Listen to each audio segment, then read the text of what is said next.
સુરત મહાનગરપાલિકાની ચૂંટણી પૂર્ણ થયા બાદ હવે મેયર સહિતના પદો માટે સેન્સ પ્રક્રિયા શરૂ કરાઈ છે। ત્યારે 3 નિરીક્ષકોની ટીમ સુરત સેન્સ લેવા આવી પહોંચી હતી।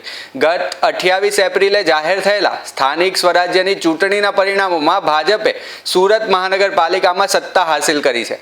આગામી સમયમાં મેયર સહિતના મુખ્ય 5 પદાધિકારીઓની નિમણૂક થવાની છે। ત્યારે mayor, deputy mayor, standing committee chairman અને શિક્ષણ સમિતિ સહિતના પદાધિકારીઓ નક્કી કરવા માટે સુરતમાં ધારાસભ્યો અને કોર્પોરેટર સહિતના શહેર સંગઠનના નેતાઓ સાથે પ્રદેશના નેતાઓ દ્વારા સેન્સ લેવાશે। જે માટે પ્રદેશથી આવેલા 3 નિરીક્ષકોની ટીમ દ્વારા સેન્સ લેવાની શરૂઆત કરાઈ હતી। આ નિરીક્ષકોની ટીમ પ્રદેશ પાર્લામેન્ટરી બોર્ડમાં જશે, જ્યાંથી મેયર સહિતના પદાધિકારીઓના નામ જાહેર કરાશે।